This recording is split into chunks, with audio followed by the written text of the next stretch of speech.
Hello, I'm Alison Anton with the ForgiveNest Podcast for A Course in Miracles. Big welcome to day one of the ACIM Book Club. Today's review is for principles 1 through 9. As with all of the 50 miracle principles, but especially at the beginning here, Jesus is presenting a redefinition of miracles as they're commonly understood by emphasizing that miracles are an expression of love from the giver to the receiver. And in this process, both are strengthened and healed. We'll get to that, but we'll start and end our session together, as we will with every session, with the practice statement of the day. This is our frequent reminder. A detailed explanation of the practice statement is in week 0 of the materials. Remember, we should be repeating this statement throughout the day. So go ahead and close your eyes and really tune in to that you have the ability to give miracles. It's everybody's right, as Jesus says. Take a nice breath and repeat to yourself. Miracles occur naturally as expressions of my love.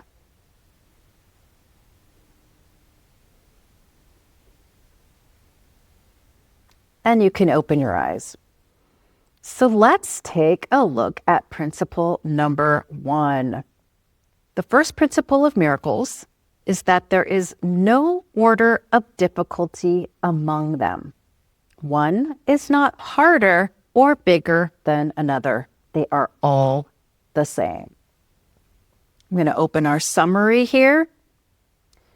There's no order of difficulty among miracles, which means that they can heal all problems with equal ease. Why? Because love is the power within miracles, and love is always at full power. Every expression of it is maximal. So we find that out in the notes under principle 3, but until we've read number 3, we're left kind of hanging with a riddle in this first principle. And the second one too. He's posing questions for us to think about, because on the face of it, it seems hard to imagine anything we undertake not having levels of difficulty, especially miracles. We, of course, think there must be a force besides ourselves that can do this. And that force, yes, is love. And we'll find that out in a minute. Principle number 2, miracles in themselves do not matter. They are quite unimportant. The outer expression is ultimately unimportant. It is just the wrapping for the gift. What matters is the love that is being expressed. And this is far beyond human evaluation, as he says in principle 3. Our human evaluation would be a judgment of what is important. But in Jesus's redefinition of the miracle, the love that is being given is what matters. More answers to this are in the next principle. Principle 3 reads, miracles occur naturally as expressions of love. The real miracle is the love that inspires them. In this sense, everything that comes from love is a miracle. Miracles are expressions of love, one person expressing love to another. This means that all expressions of love, even everyday ones, are miracles. What I gather from these initial 3 principles is that if I simply focus on the love within me that inspires the miracles, a miracle can happen as any expression of my love. An expression of love is relatable and understandable to me. It's a simple gesture of kindness, a kind word, a smile passing by, or stepping up to lend a hand for someone, or even a thought of someone as I'm reciting today's practice statement. Miracles occur naturally as expressions of my love to John or Mary or to mom or dad. If it's the love that inspires the miracle, whatever outer expression that takes, it feels good to be in partnership with Jesus, and in that there are no limits to what we can do together. Nothing is harder or bigger if the love is there to fuel the miracle. This principle and the discourse under it answers the questions left hanging in the air by the first two principles. Why are miracles so powerful that they can heal big problems as easily as small ones? Because all expressions of love are maximal, he says in the second paragraph. Why does the miracle as a behavior not matter? Because the only thing that matters is the source. This is love, the love behind the behavior. In the Course, miracles are primarily defined as expressions of love, interpersonal acts in which one person expresses love to another. How we define this word is crucial, especially at the beginning, because it tells us what this course is in. Principle number 4, miracles are habits and should be involuntary. Otherwise, they may become undemocratic. Selective miracles are dangerous and may destroy the talent. Expressing love needs to become an involuntary habit. There is a universal love in you, this is God's love, that you must allow to express freely. If you decide where to direct that love, you will naturally funnel it towards your favorite recipients. I think we can all relate to that. This goes against the very nature of love that it may destroy, quote unquote, your miracle working talent. I'm pretty sure he doesn't mean it will be destroyed permanently, but surely in that moment, we really have to let miracles be democratic, as he says, or non-selective, in other words. So let's go on to principle number 5. Principle 5 reads, miracles are natural. When they do not occur, something has gone wrong. Miracles are natural because God's love is our nature. Expressing love is the most natural thing in this unnatural world. Not giving miracles means you have lost touch with who you are. I really love to think about that because think about how much time we aren't performing miracles. That's pretty much most of the time.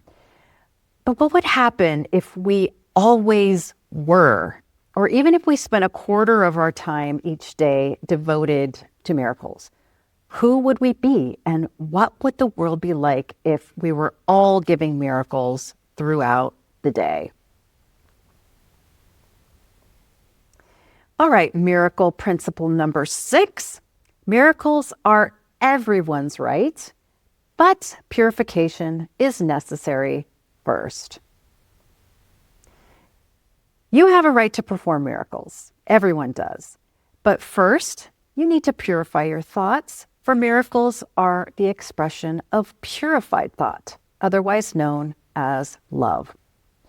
The way to purify our thoughts as a course student is through the forgiveness practices, our daily meditation, our prayer, through healing others, and through the mind training work that we do through the course. Let's move on to principle 7. Miracles are a form of healing. They supply a lack and are performed by those who have more for those who have less. A miracle heals the receiver. It supplies him with the love he lacks, being given by one who is currently more in touch with that love. Variations on this are brought up again in the next 2 principles, so let's go on to principle 8. Principle 8 reads, Miracles are a kind of exchange. Like all expressions of love, which are always miraculous in the true sense, this exchange reverses physical laws. Miracles are an exchange in the sense that the giver doesn't just give something away, but receives something in return. This reverses physical laws, for according to them, when you give something away, you have lost it. So this is an introduction to the concept of sharing in the Course, which is our natural way of communicating as God created us to do so. As spirit, we share the thought of love, being God's creation. Jesus reiterates again in the next principle why the miracle as an exchange reverses physical laws. So let's take a look at principle 9, and that will be our last principle for today's reading. Principle 9 reads, a miracle is a reversal of the physical order because it brings more love to the giver and the receiver. A miracle reverses the physical order, and the physical order is the way we think things are in the 3D. It reverses this order because it is not just the recipient who gains, the giver gains as well. Both of them come away with more love. Again, another emphasis on giving and receiving as being the same. So something for you to ponder for today, if you haven't already. How does this view of the miracle as an interpersonal expression of love affect you? And what thoughts or feelings does it bring up in you? I would also like to end with the big summary of principles 1 through 9, just to quickly summarize all we just went through, and as a whole look at all 9 of these principles and see how they weave together. Sometimes I like to read the principles forward and then go backwards and read them that way, so I can see a pattern or a weaving or a conversation emerge between them. A miracle is a natural, automatic exchange between two people that is brought on by an expression of God's love from the person who currently has access to more of that love to the person who currently has access to less. This exchange of pure love reverses physical laws in that 1, there is no order of difficulty in what it can accomplish, and 2, that love is not lost in the giver as she gives it to the receiver. In fact, in this exchange, more love is brought to both the giver and the receiver. All right, that is enough to ponder for our first day, but I want to end by using our same practice statement we started with to offer as an expression of love for someone else. So let's try that. Close your eyes for just a minute and call to mind someone to express a thought of love to. The first person you think of is probably a good choice. And say to this person in your mind, miracles occur naturally as expressions of my love to you. Fill in the blank.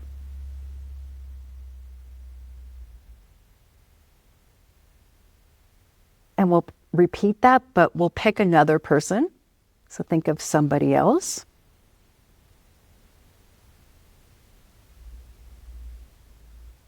And again, repeat this to your chosen person. Miracles occur naturally as expressions of my love to you. Insert the name.